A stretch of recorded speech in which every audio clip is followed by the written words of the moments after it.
vamos a sumergirnos en la historia del Fútbol Club Barcelona. Y no es una historia cualquiera, es un relato que va mucho más allá del fútbol.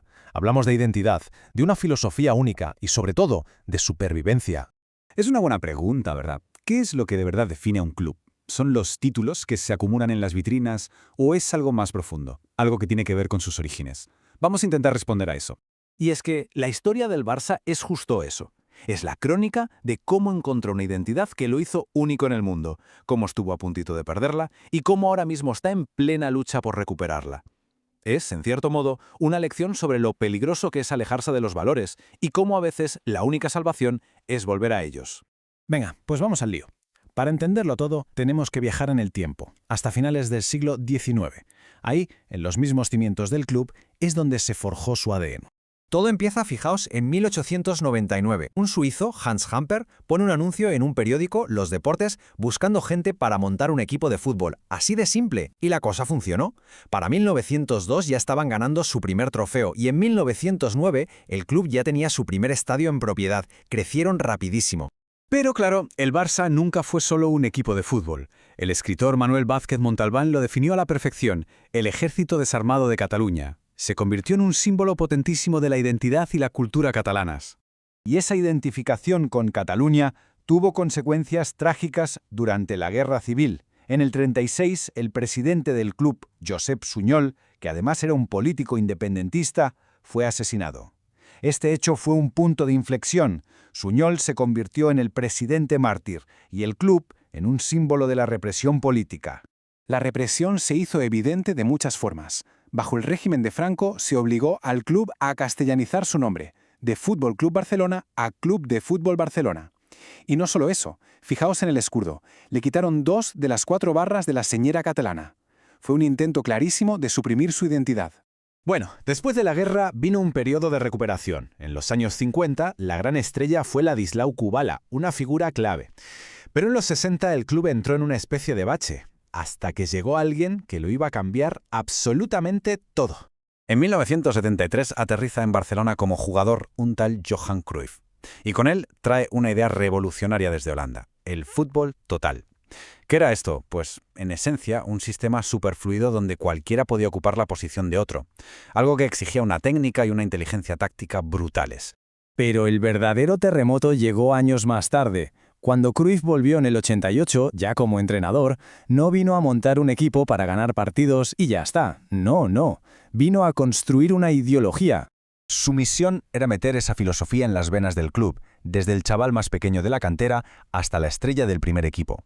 ¿Y en qué se basaba? Pues en 4 pilares clave: la posesión, el juego de posición, la presión alta y, el más importante a largo plazo, la masía.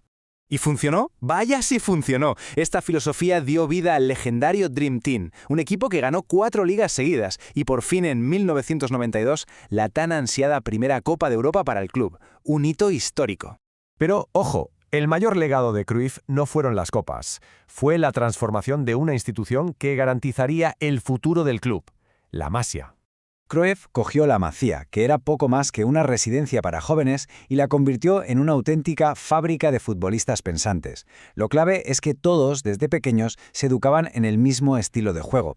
Era como crear un idioma futbolístico propio del club. Esto creó un flujo de talento increíble. Un canterano que subía al primer equipo no necesitaba adaptación, ya hablaba el mismo idioma, y la prueba definitiva de que este modelo era un éxito rotundo llegó en el año 2010. Ese año, en la gala del Balón de Oro, pasó algo que no se ha vuelto a repetir. El podio. Los 3 mejores jugadores del mundo eran Lionel Messi, Xavi Hernández y Andrés Iniesta. ¿Qué tenían en común? Los 3 se habían formado en la Masía. Una foto para la historia. Parecía que el Barça había encontrado la fórmula del éxito eterno, ¿no? Pues justo ahí, en la cima del mundo, algo empezó a cambiar en los despachos. La estrategia del club dio un giro inesperado. La pregunta es obvia. Si tienes un sistema que ha demostrado ser el mejor del planeta, ¿por qué demonios lo cambias? Pues al parecer la directiva de la época empezó a pensar de otra manera. Llegaron a la conclusión de que los fichajes millonarios, las estrellas extranjeras, vendían más camisetas y generaban más marketing que los chavales de la casa. Así que se tomó una decisión: empezar a mirar más al mercado de fichajes y menos a la Masía. ¿Y el resultado? Pues fue un periodo de inestabilidad brutal. El equipo empezó a perder esa identidad en el campo que había sido su mayor fortaleza. Se entró en una crisis de juego y de resultados. Y como suele pasar, cuando las cosas van mal de verdad, no te queda otra que mirar hacia adentro, volver a tus orígenes. El club se vio forzado a regresar a la fuente de sus mayores éxitos. Y de repente, ¡pum!, ha surgido una nueva generación de la cantera que ha devuelto la ilusión. Nombres como Pau Cubarsí, Gavi y, sobre todo, Lamine Yamal han demostrado que la filosofía no estaba muerta, para nada, simplemente la habían dejado de lado. Lamine Yamal, en particular, se ha convertido en el gran símbolo de este resurgimiento. Es un recordatorio andante de que el ADN del club, esa forma de entender el fútbol, sigue ahí, intacto. Y esta vuelta a las raíces parece dejar una lección muy clara. La supervivencia del Barça depende más de confiar en sus valores que en la promesa de un éxito rápido a base de talonario. En esta época de fichajes de locura, la Masía nos recuerda algo fundamental. Las estrellas no solo se compran, también se construyen. La identidad no es una marca, son los cimientos, y hay que cuidarlos para sobrevivir.